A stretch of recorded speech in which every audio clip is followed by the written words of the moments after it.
Welcome back to NewsMakers as we reflect on day 7 in the wake of the earthquake on September 4.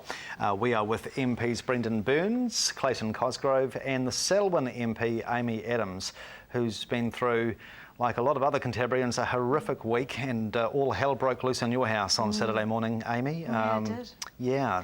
Tell us about how you nearly lost the life of your child, right?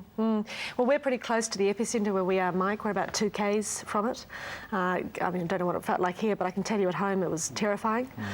The noise was something I don't think I'll ever forget. The shaking, you know, this get under the doorway stuff, you can't move. You can't stand, you can't walk.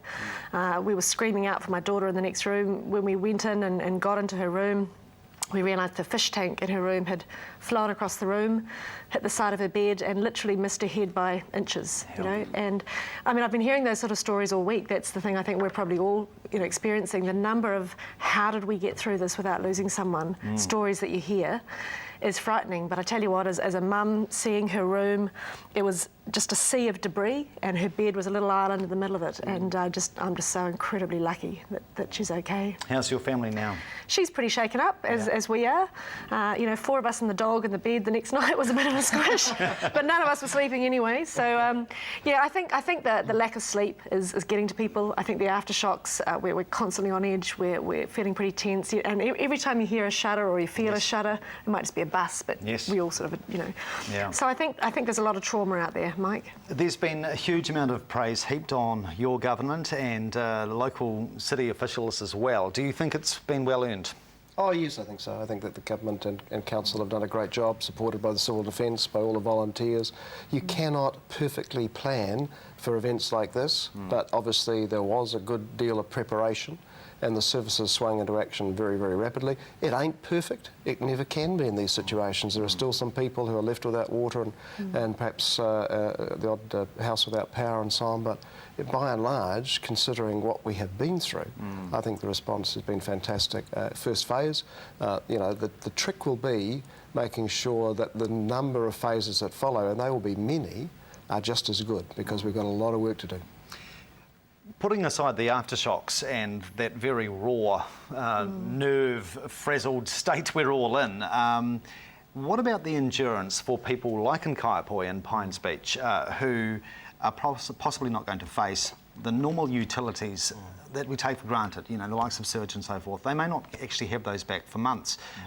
How are people going to adjust to that? Will they just have to, or is that going to be a big challenge? I think it'll be a massive challenge, and I think that's where the you know, as I said, people over the last 2 or 3 days have got a little bit brittle, a bit grumpy, and you've got to respect that, you know. To put it crudely, some guy said to me, I'll be pooping in a bucket for the next 6 months possibly. You know, people are thinking, well, hang on, okay, I'm alive. 1, if I'm insured, okay, money should be all right on the house. 2, and now how do I get the kids to school? I have no car. Do I have a job? We had 86 people lost their jobs yesterday in Kaiapoi. How do I practically get around? How do I look after young children? All the practical day-to-day sort of traumas. You know, I have to keep going down to the portaloo at the corner, you know, for the ablutions. You know, just little things like that in the middle of the night. I have to keep, if I can boil water, if I've got electricity. So I think people are getting out of the shock, and they're now saying it's going to be a long haul, and I think we have to be very sensitive to people, because they will get a bit grumpy and they will get frustrated, and you know, psychologically, I think there needs to be a lot of help. And I know there is. I think they brought more counsellors in a few days ago. We have to look after the psychological needs of people, and this is for the viewers, not just sort of you know, hand-wringing, the psychological needs of people. I think people have come into the centres and just burst into tears. And they're just, I don't know why I'm crying, a woman said to me. And we've got to look after those sort of needs, and kids as well, because they're very, very frightened. Yeah, they are. What's the mood like in Darfield and, you know, in that Selwyn area? Yeah, I think it's that trauma, it's the fear of the unknown, it's the fact that we're walking around looking at the state of our houses and our businesses and saying, you know, okay, it's not good, but actually how long is it going to be like this? And you know, it's no fault of anyone's, but as a country we issue about 45,000 building permits a year normally. We're talking about 100,000 homes. You know, even if every single building inspector in the country worked full time, that would be 2 years. And just the insurance process, the assessment, the rebuild.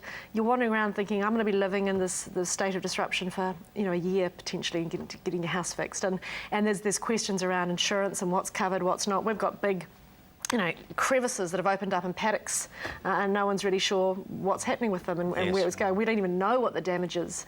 So we actually, in some ways we're a lot luckier than areas like Kaiapoi and the CBD. We haven't had as much of the liquefaction. But in terms of disruption, uncertainty, fear, it's pretty real, and people are frightened, they're unsure, and as Clayton said, they just need a lot of support.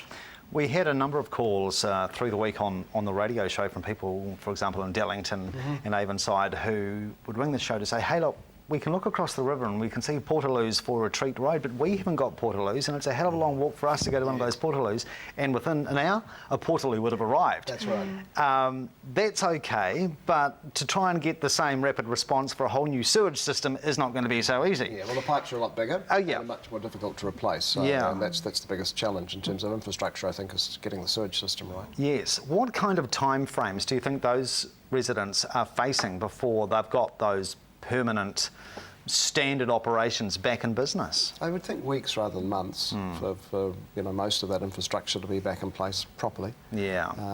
And it won't be everywhere. There'll still be the odd house which remains unconnected because of particular problems or issues. But look, again, we need to keep remembering we're only a week on from this. Yes. Most people have got power back on. Most people have got their water back on. The water is safe to drink. Yeah. And in some areas. In some areas, yeah. Talking not in my area, Sam. there's been a figure about the number of water connections by the council. Yes. In the last week has About been the 240. same as they do in a normal year. year. Incredible. So again, we've got to take our hat off to the work that people have done across the community, both paid and unpaid, is just astounding. Do you think the Waimakariri District Council has responded as well as they could have? I mean, obviously a lot of the media coverage has been on Christchurch City. What about Ron Keating and Jim Palmer and co? Do you think they've done well? I think the council's worked as best they could. I think they've been superb. I mean, the folks in Kaiapoi and Pines Beach, people keep talking about Christchurch. I keep correcting them, saying it's Canterbury actually. Exactly. Right. Amy's area and my area, but that's not geographical parochialism. I think people want to know that folks around the country are sort of thinking of them. I'll tell you what's interesting, but the council done a superb job, as there are the more sort of orange overalls and yellow overalls that are wandering around the towns, and the more activity with earthworks. I think a woman said to me, it's actually reassuring, because you can smell that we're on the way to an end. We're moving to an end, and people know that things are being done. They're not just being left and people are wandering around. I think the agencies have coordinated brilliantly, especially the volunteers, some who are trained, but some who've just been hauled. And we had an army, as I'm sure you guys did, of university students who at one point they were thought to be rubberneckers until they stood up with their shovels and marched out like the army. And these kids are just wandering up streets digging people out, digging their houses out, which is fabulous. And not a digicam to be seen amongst them. Yeah. No. I was going to say, that's a point I think it's really worth touching on, actually, is this has brought out the best in people, and I was up in Parliament very briefly yesterday, and I said, I'm just so proud to be a Cantabrian, because you see what our communities have done, you see the people stepping up, you see just neighbourhoods opening their doors, pitching in, doing whatever they can. The students are a good example, but even just Saturday morning, those early hours, your own family's safe, you go out, you check your neighbours, you get down the old guy's driveway down the end of the road, he's on his own. I have just been blown away with how amazing our people are, how resilient they are, and I tell you what, we should just be so proud of them.